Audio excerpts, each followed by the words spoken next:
Einen wunderschönen guten Tag und ganz herzlich willkommen zur KUKA Podiumsdiskussion, warum Automatisierung für alle einfach verfügbar werden muss. Ich freue mich, dass Sie dabei sind und möchte unsere drei Gesprächspartner begrüßen. Da ist zum einen von KUKA Dr. Christina Wagner, die Leiterin der KUKA Konzernforschung und verantwortlich für das größte Entwicklungsprojekt bei KUKA. Da geht es um das einfach zu bedienende Betriebssystem. Herzlich willkommen. Außerdem in unserer Runde Ranga Yogeshwar, einer der führenden deutschen Wissenschafts- und Technologiejournalisten und Autoren. Ein Mann, der sich sehr für neue Technologien interessiert und heimlicher Robotik-Fan, soweit ich informiert bin. Ganz herzlich willkommen in unserer Runde. Hallo. Und für die Forschung heute zu Gast Professor Dominik Bösel von der Hochschule der Bayerischen Wirtschaft. Ein nicht ganz Unbekannter bei KUKA. Und Experte für Robotik, Robotic Governance, also wie Robotik unsere Gesellschaft verändert. Herzlich willkommen, Dominik. Ranga Yogeshwar, in diesen Zeiten reden wir sehr viel über künstliche Intelligenz, Automatisierung. Wenn du mal ein paar Jahre vorausschaust, wie sehr wird denn KI unser Leben und die Art, wie wir arbeiten, verändern? KI wird unglaublich viel verändern und das Spannende ist, wir im Alltag werden das kaum merken. Denn wenn wir heute schon drauf gucken, merken wir, es gibt jede Menge KI im Alltag. Also die Navigation funktioniert auf der Basis von KI. Wenn ich eine Suchanfrage mache im Internet, steckt KI dahinter. Beim Auto nutzt man KI und demnächst auch bei Küchenmaschinen. Also KI diffundiert nach und nach in unseren Alltag. Und wir merken das nicht, wir gewöhnen uns daran. Und irgendwann in 10, 15 Jahren wird man sagen, wie konntet ihr das eigentlich früher machen? Ja? Weil heute ist es selbstverständlich, zum Beispiel mit einer Maschine zu reden oder eine Maschine anzulernen, die dann das oder das macht. Und das gilt sowohl im privaten Bereich als auch natürlich im gesamten Bereich der Industrie. Das heißt, es ist ein evolutionärer Prozess, es ist kein Effekt, den man von heute auf morgen feststellen werden? Nein, es ist wirklich eine Blende und wir haben ja auch so Vorstellungen davon. Also ich nehme mal Roboter. Ja? Bei Robotern, in meiner Jugend war es so, Roboter, die reden immer so mit einer ganz komischen Stimme und die bewegen sich so eckig. Heute gibt es Roboter, wo man als Mensch gar nicht mehr weiß, ey, das ist eine Maschine, die mit mir spricht. Es ist heute selbstverständlich, mit Maschinen sogar wirklich zu sprechen. Es ist so, dass Bewegungen eben nicht nur darin bestehen, dass jetzt irgendwelche komischen Apparate durch die Wohnung gehen, aber ich sag mal, die Küchenmaschine steckt voller Elektronik, voller Software und macht Dinge, ohne dass ich mir wirklich bewusst bin, das ist ein Roboter. Professor Dominik Bösel, KI, haben wir gehört, diffundiert in unseren Alltag. Wenn wir uns diese Entwicklung anschauen, passiert denn in der Forschung schon das Richtige, um sich darauf vorzubereiten? Ja, das ist jetzt schwierig, wenn man natürlich einen Professor fragt, der muss ja sagen, ja, natürlich, auf jeden Fall passiert das Richtige. Aber vielleicht, wenn man sich anschaut, was wir als große Strömungen sehen, dann ist eindeutig KI das Bestimmende momentan. Aber wir sehen auch schon die nächste Welle. Also natürlich, die Dinge werden alle immer intelligenter. Da gibt es auch ganz tolle neue Algorithmen und Möglichkeiten.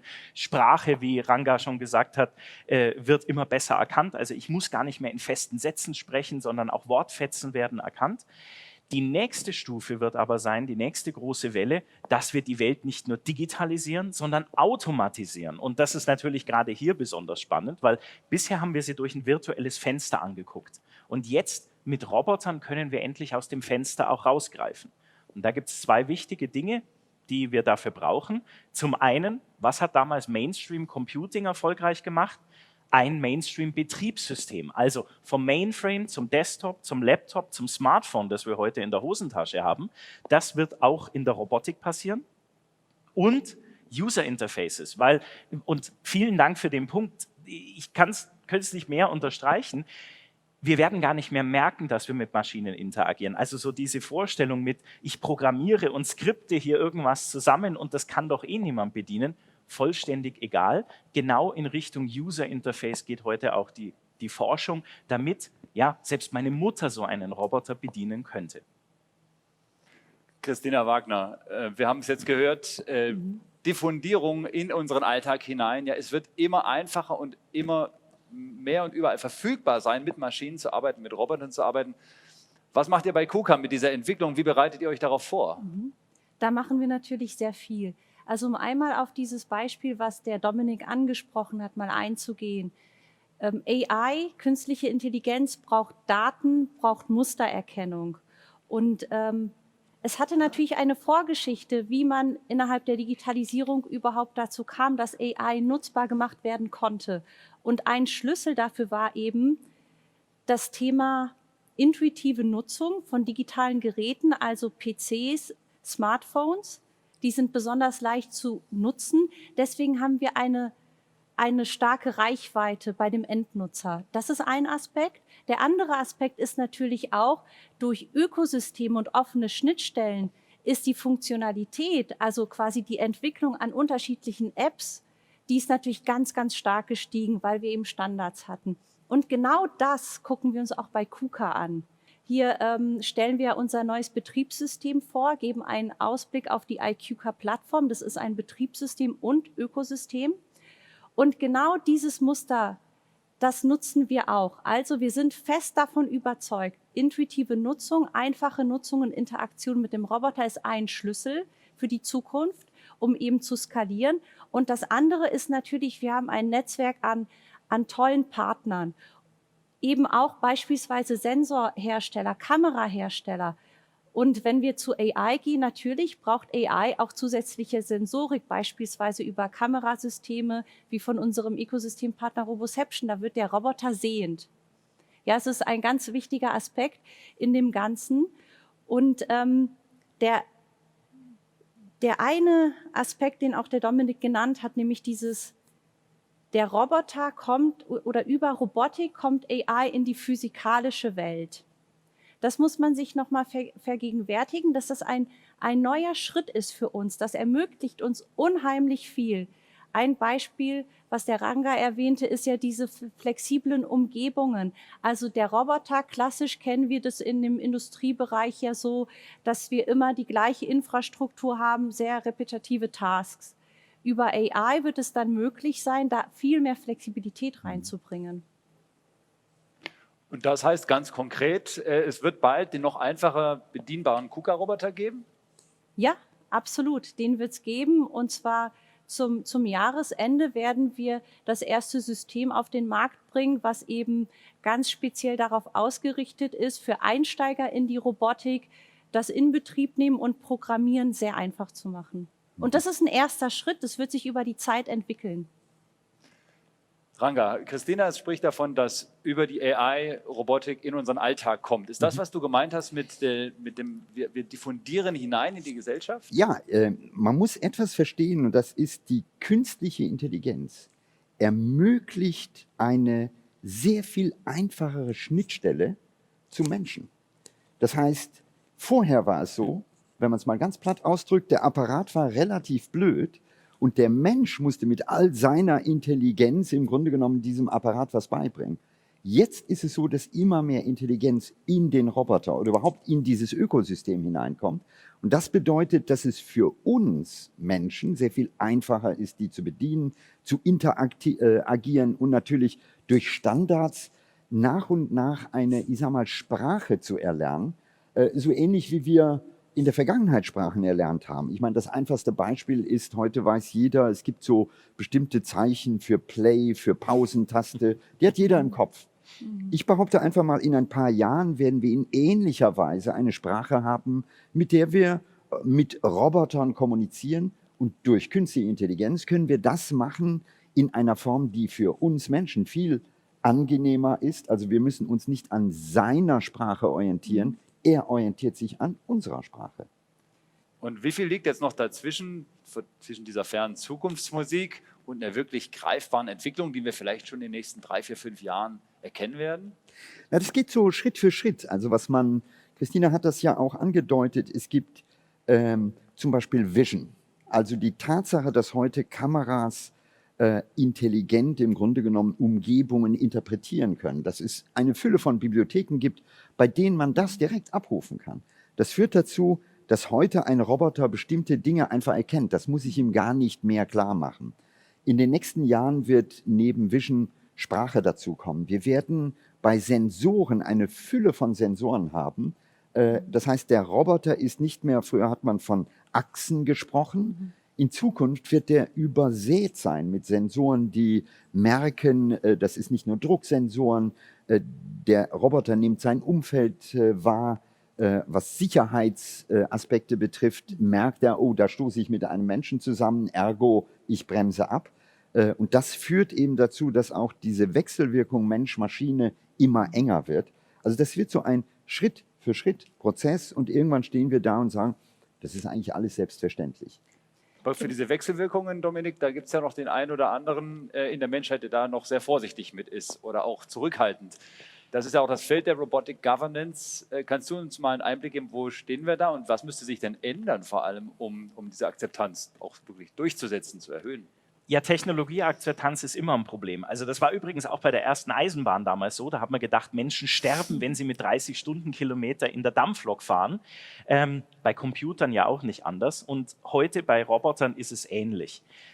Trotzdem, ich glaube, wenn wir Technologie sinnvoll erklären und einfach klar machen, dass mich das in meinem Alltag unterstützt. Also ich freue mich ja immer noch auf den ersten Roboter beim Bäcker oder beim Schreiner oder irgendwo beim Handwerker bei mir um die Ecke. Und spätestens, wenn das so alltäglich wird wie ein Akkuschrauber und ich es genauso leicht bedienen kann, wie das ja die Christina schon gesagt hat, dann wird auch die Akzeptanz steigen, weil ich merke, ich brauche da keine Angst haben. Ich bin immer in der Kontrolle, also der Mensch hat diesen roten Knopf, wo er draufdrücken kann und das System schaltet ab und jemand erklärt mir das sinnvoll. Also gerade eben die Firmen, die KUKAs dieser Welt erklären mir, wie Robotik funktioniert. Und ich glaube, das ist ganz, ganz wichtig, weil eins ist für mich klar, unsere Enkelkinder wachsen als erste Generation R von Robotic Natives auf und damit sind wir die letzten Robotic Immigrants, noch mit sehr analogen Migrationshintergrund, aber genau da helfen solche Technologien, glaube ich. Ja, da bin ich total bei dir. Ich bin im letzten Jahr Großvater geworden, also ich kann mitreden. Mein Enkel heißt Emil und man muss sich mal zwei Sachen klar machen. Emil wird rein statistisch das nächste Jahrhundert erleben. Das heißt, wir reden hier nicht über Zukunft, die weit weg ist. Das wird seine Gegenwart sein. Und Emil ist alleine schon die erste Generation, die aufwächst und es völlig normal findet, mit einer Maschine zu sprechen. Und das wird in den nächsten Jahren weitergehen. Und ich glaube, was die Technologie-Skepsis betrifft, stimme ich dir nicht ganz zu.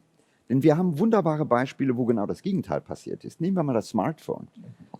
Das ist eine Explosion gewesen, wo jeder gesagt hat, ja, natürlich nutzen wir das.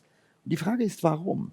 Ich glaube, wenn Technik in der Wechselwirkung mit dem Menschen drei Dinge umfasst, nämlich erstens den Benefit, der einfach klar ist, beim Smartphone war das der Fall, die Bedienung muss sicher sein und das dritte ist, man muss in der Lage sein, dadurch auch eine neue Qualität zu bekommen.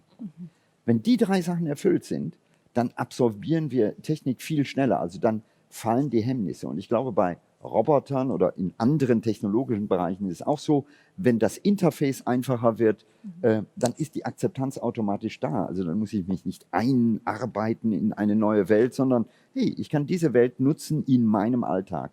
Und ich glaube, von daher ist so der Bereich, wir reden jetzt noch über Robotik, als sei das was ganz Besonderes. Das wird in den nächsten Jahren, egal wo, beim Handwerker, beim kleinen mittelständigen Betrieb, wie gesagt, bei mir in der Küche, wird das auch der Fall sein. Das ist eine neue Grammatik, die für uns dann irgendwann genauso selbstverständlich wird wie heute das Smartphone. Wie viel Robotik steckt denn schon im Haushalt Yogeshwar, wenn ich fragen darf?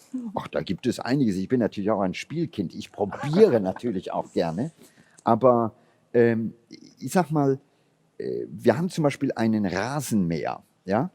Und da gebe ich zu, also da würde ich gerne mal mit euch mehr arbeiten, weil manchmal denke ich, da würde noch mehr gehen. Die könnten noch intelligenter sein. Also noch bin ich der hochnäsige Mensch, der runterguckt und sagt, oh, ich könnte das jetzt besser machen als du. Aber ich glaube, in ein paar Jahren wird es umgekehrt sein. Aber das Schöne ist, der Rasen ist gut geschnitten. Und das ist eigentlich das, was wichtig ist am Ende. Und das wird in anderen Bereichen auch so sein. Der Handwerker, der wird Roboter nutzen, ohne dass er es merkt. Möglicherweise wird ihm neuen Akkuschrauber auch in gewisser Weise Robotik oder ein Teil Intelligenz integriert, ohne dass er das merkt. Was ich hier auch ganz interessant finde, ist, diese Art zu lernen, mit zum Beispiel Rasenmäherrobotern umzugehen und solche, sage ich mal, technischen Geräte, Digitalisierung zu nutzen, da haben wir uns auch im Alltag einfach Muster angeeignet. Also wie lernen wir heute? Wir gucken uns beispielsweise ein YouTube-Video an. Wir fangen mal an und es gibt dann häufig Wizards, die einen durchführen oder es gibt Chatforen. Und genau diese Aspekte, wie lernen wir, wie entwickeln wir etwas weiter im Alltag, das kann man auch anwenden auf die Industrierobotik. Und das machen wir auch. Und ich glaube, dass uns das hilft, da auch noch mal mehr Akzeptanz zu bekommen, dass eben unsere Kunden nicht 2 Wochen Schulung machen, sondern einfach mal loslegen können. Das ist ein ganz wichtiger Aspekt beim Akzeptanzthema. Gibt es da schon Projekte, wo sowas passiert, wo man einfach mal loslegt, wo man gemeinsam mit dem Kunden mal erarbeitet? Oder ist auch bei KUKA die Welt eher noch so gestrickt, dass das Produkt fertig gestaltet wird, gerade beim neuen Betriebssystem und dann damit zum Kunden gegangen wird?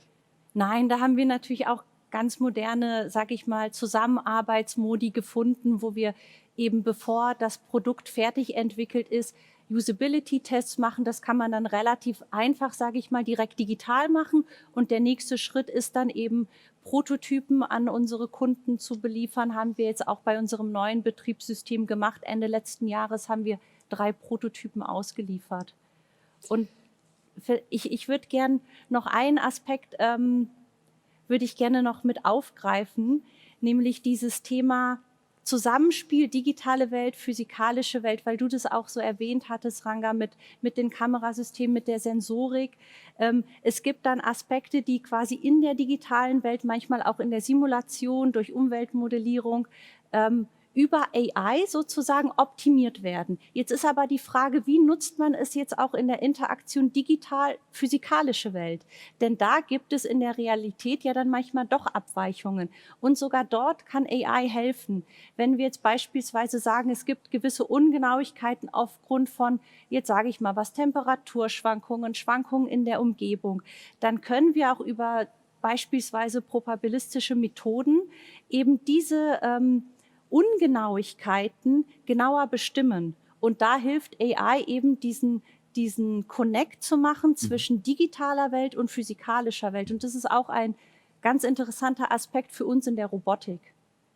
Da bin ich total bei ihr. Ich glaube sogar, dass künstliche Intelligenz eigentlich genau die Voraussetzung ist, um die mathematisch ideale Welt, in der man alles simulieren kann, zusammenzubringen mit der Realität. Vorher war das so, dass es immer dieses Delta gab. Ja? In der Abstraktion sollte es funktionieren, aber in der Realität gab es ein Problem. Und KI hilft genau das auszugleichen.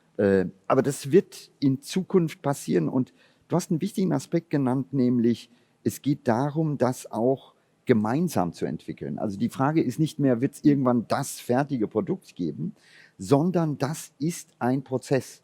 Und das ist etwas, was wir uns klar machen müssen. Das gibt es übrigens überall.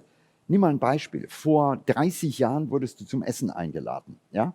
Bei meiner Schwiegermutter. Die macht rheinischen Sauerbraten. Und man ging nie in die Küche. Man kam, das Esszimmer war gedeckt, der rheinische Sauerbraten kam. Ich nenne das immer produktzentriert. Heute ist es so, wir laden Freunde ein. Die Architektur der Küchen hat sich völlig verändert. Die sind integriert im Wohnzimmer. Wir kochen zusammen.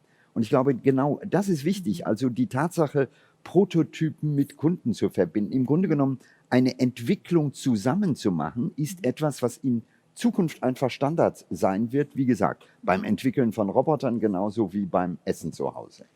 Das finde ich einen ganz tollen Punkt. Und zwar genau an der Stelle, weil du gesagt hast, Prozess, nicht nur in der Entwicklung, sondern auch die den Roboter dann verwenden. Und man sieht das, auch da gibt es Forschung übrigens dazu. Es gibt die ersten Fälle, wo dann Mitarbeiter dem Roboter 2 Augen draufgeklebt haben, dann sagen, ja, das ist jetzt der Joe, das ist unser Kollege. Oder zu Hause, wir haben auch so einen Staubsaugerroboter, meine Kinder nehmen den als besseres Haustier wahr und das ist der Robby. Und wenn der dann Akku leer ist, dann ist der krank und das ist gerade ganz schlimm. Ist ein bisschen kleiner als deine, eher so im Alter deiner Enkelin vielleicht.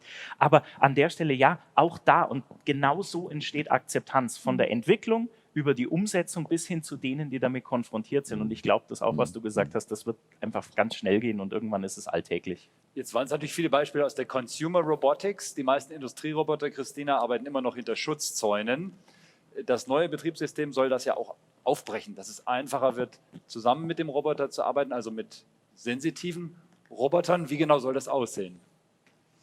Wir haben halt unseren Cobot, also einen Cobot haben wir, der als erstes System mit dem neuen Betriebssystem eben in den Markt kommt. Und wenn man sich da halt die Interaktion auch zum Beispiel bei dem Programmieren anschaut, dann bieten Cobots ganz andere Möglichkeiten. Es ist eben so, dass man direkt live am Roboter, zumindest mal für, sage ich mal, die ersten simplen Applikationen oder für Pick-and-Place Machine-Tending-Applikationen eignet sich das sehr gut, das direkt am Roboter zu machen. Und dann kann man direkt während des Programmierens in eine 3D-Ansicht beispielsweise hüpfen, kann dann bestimmte einzelne Punkte am Flansch ist dann so ein Commander, nennen wir das, so ein zusätzliches Programmiergerät sozusagen, kann man dann beispielsweise Punkte programmieren. Und was wir uns natürlich dann auch noch vorstellen, ist, dass man Referenzprogramme runterlädt von unserer Webseite und dann direkt so ein Referenzprogramm hat und sagt, Mensch, beispielsweise bei Maschinen B und Entladen gibt es eigentlich nur 2 Punkte, oder 2 Aspekte, die da Varianz haben. Einerseits sind es die genauen Orte, die man abfährt und dann das Werkstück, wie groß ist das denn? Und das passt man dann relativ einfach über das Handguiding, also das Handführen, passt man das an, bringt dem Roboter sozusagen diese Varianz bei und fertig ist das Programm. Das klingt immer noch unheimlich kompliziert, also dieser Prozess. Wie schwierig ist denn der? Wir haben es gemessen. Und was wir jetzt gesehen haben von dem Auspacken, dann zusammenschrauben, erste Konfigurationen machen bis zum ersten Programm, das haben sogar untrainierte Kunden geschafft in weniger als 1,5 Stunden, also kürzer als ein Fußballspiel. Kürzer als ein Fußballspiel, das ist doch schon eigentlich die richtige Richtung, in die es gehen sollte. Ja. Wenn wir nochmal aufs Thema Robotic Governance gucken und wenn wir auf die Enkelin von Ranga Yogeshwar schauen, es wird mit Robotern zusammengearbeitet, es wird auch die Berufswelt total verändern. Fallen da nicht auch Berufe weg? Es wird eine Umverteilung geben, das ist ganz klar, aber wegfallen wird unterm Strich gar nichts. Da gibt es sehr, sehr viele Studien, die jetzt aktuell zeigen, dass sogar durch Robotik und Automatisierung mehr Jobs entstehen, als eigentlich an anderer Stelle sich vielleicht verändern. Ja, wer sagt, es verändert sich gar nichts, der schwindelt vielleicht ein bisschen, aber auf der anderen Seite, das sind Effekte, die gab es bisher immer, wenn sich Industrien verändert haben. Insofern, da würde ich gar keine Angst haben. Die Frage ist eher, wie kommen wir hin, dass wir lebenslang lernen, dass wir uns lebenslang weiterentwickeln können? Aber, und jetzt denke ich auch wieder an deine Enkelin oder meine Kinder. Es ist ein Enkel. Es ist übrigens oh, Enkel. Entschuldigung. An den Enkel, stimmt, noch. Emil hattest du gesagt. Wenn wir an Emil denken, dann, der wird das sein Leben lang erfahren. Also ich meine, mein Großvater war in seinem Leben bei einer Firma, ich heute schon bei 7. Unsere Kinder werden projektbasiert arbeiten. Insofern, das wird ganz alltäglich sein und ich glaube, diese Umstellung, da wird auch Technologie keine Angst machen. Die Robotic Natives werden projektorientiert arbeiten und KI diffundiert in unseren Alltag und das alles wird immer einfacher zu bedienen. Vielen Dank an alle 3. Ich würde noch in eine kleine Abschlussrunde gehen. Warum, in einem Satz, muss Automatisierung einfach für alle verfügbar werden? Christina. Aktuell sind nur 5% aller Aufgaben, die mit Robotern automatisiert werden können, mit Robotern automatisiert. Um eben dieses große Potenzial abzuschöpfen, muss Robotik einfacher werden. Dominik? Eben damit diese Robotic Natives mehr Zeit für schöne Dinge haben, mehr Zeit für Leben haben und damit es unsere Lebenswelt bereichert und das Leben besser macht. Ich glaube da echt dran. Vielleicht bin ich zu naiv, aber das wird kommen. Und Ranga Yogeshwar. Warum? Ich glaube auch. Ich schließe mich dem genau an. Dadurch, dass immer mehr Roboter genau das übernehmen, was Maschinen machen können, überlassen sie uns Menschen mehr Raum, wirklich Menschen zu sein. Dem ist doch gar nichts mehr hinzuzufügen. Und an der Stelle nochmal vielen herzlichen Dank an alle 3 Diskussionsteilnehmer. Ich darf mich für Ihre Aufmerksamkeit bedanken. Alle weiteren Informationen rund ums Betriebssystem der Zukunft finden Sie unter kuka.com. Herzlichen Dank an der Stelle. Kommen Sie gut durch die nächste Zeit. Alles Gute. Tschüss.